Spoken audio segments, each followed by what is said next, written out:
So today I'm going to be doing a review of my Inglot palette. I'm just going to go through a little bit about Inglot and then I will show you the palette and what colors I chose. Inglot is a company that is based in Poland and it has 25 plus years of history behind it. All of the products in the Inglot line are made in the European Union and the majority of them are actually made in Poland at their own facility. They do have a full line of products, but what they are most famous for is their Freedom System. Basically with the Freedom System, you buy empty palettes and then you buy the individual pans to put in them. So there are palettes that can house powders, concealers, blush, eyeshadow, brow products, and lip products. I had my eyes set on the eyeshadows, so I ended up picking up a 10 pan eyeshadow palette and I went with these square pans. On the Inglot website, it looks like the round pans are a lot smaller. They're around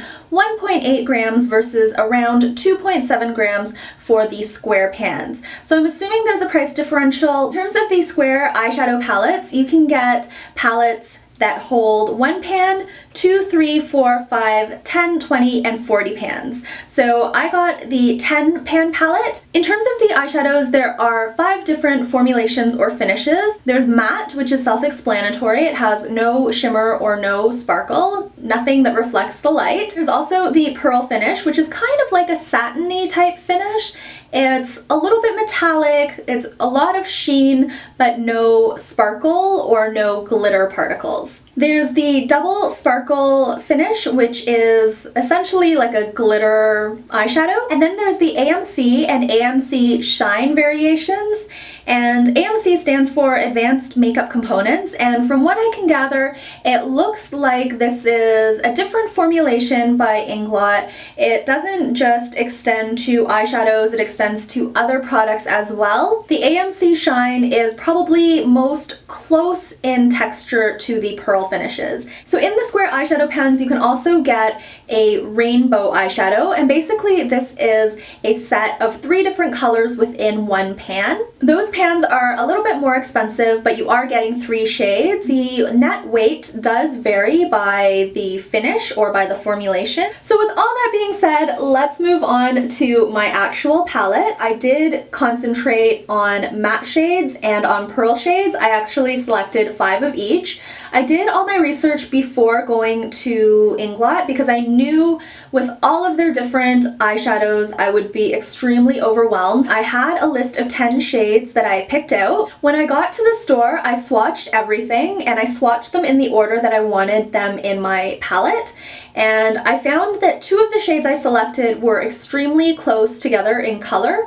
So I ended up swapping one of those out so I could have a little bit more variety within my palette. So the outer box is just a plain black box with the Inglot logo right in the center, just really classy. The back of the box just says that this is the Freedom System. There's a Macy's return label, and then down in the corner it just has all of the information about Inglot. It says that this was made in Poland. There is nothing on any of these 3 sides, but there is like a UPC code on the top. So the sales associate at Macy's actually built my palette for me, but if you were to purchase this and the sales associate did not put it together for you, you would receive an empty palette and then you would receive these little boxes full of the actual eyeshadows themselves. So the little eyeshadow box just looks like this. Same concept, it's a black box with the Inglot logo. Down here it says Freedom System and it says eyeshadow. On the back there's the UPC sticker, so the shade number is on there, the net weight is on there, the barcode of course, and then the finish or the formulation is also on this sticker. The Macy's return label is covering up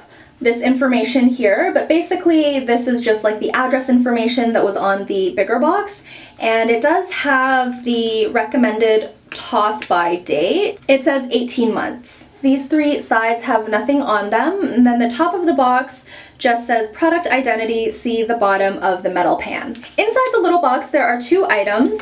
One item will be your eyeshadow pan and it's completely sealed in this plastic. Basically you have to cut this open. The other item inside the box is this little information leaflet, and this tells you the formulation or the finish, and it also has the entire list of ingredients on here.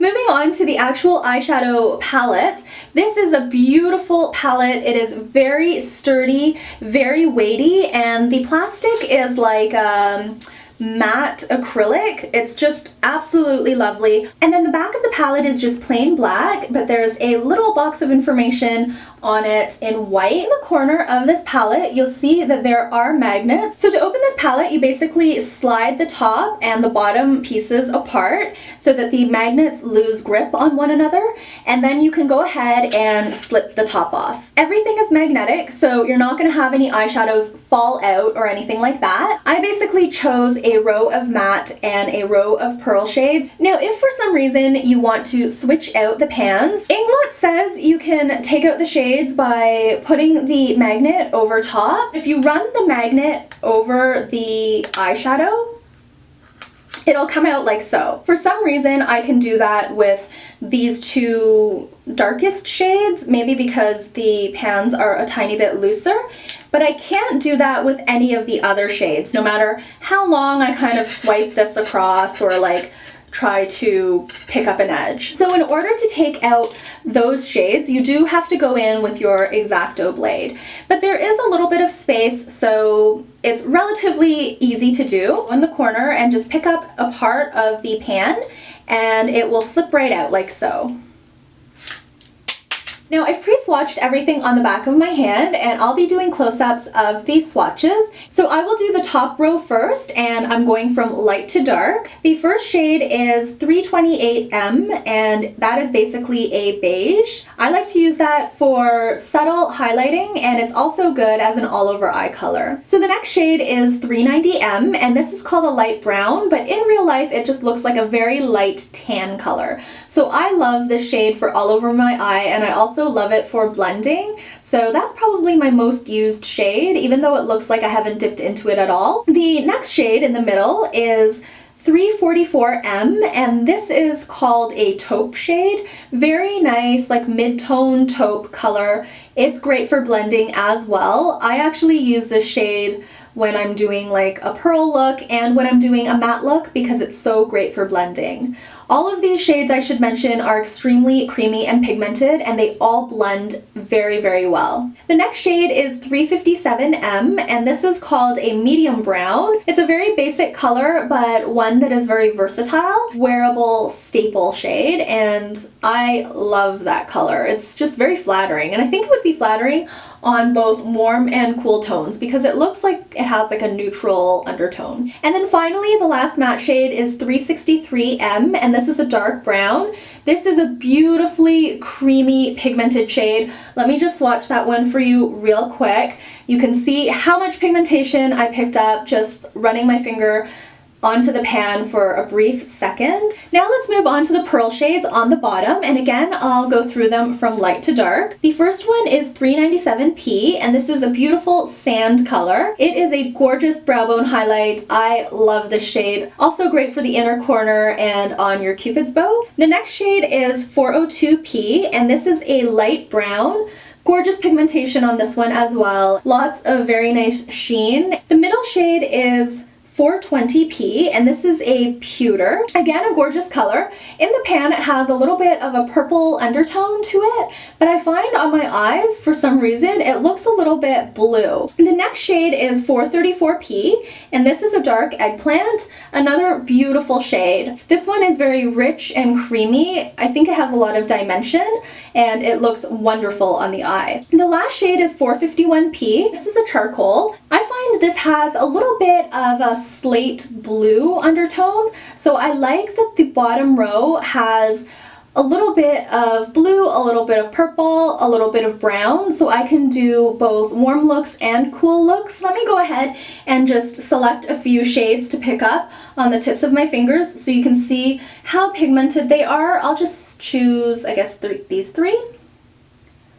So one quick swipe and you see so much beautiful pigmentation. That completes my review of my Inglot eyeshadow palette. I really love this palette. Inglot is known for its bright, vibrant colors, but I wanted to go with a neutral palette because I wanted it to be everyday wearable for me. That is it for today. If you have any Inglot eyeshadows, please let me know down below which shades you have and what you think of them. Would love to hear your thoughts or maybe some recommendations on colors I should put on my wish list. Thank you so much for watching this video, and until I see you again, please take care and bye for now.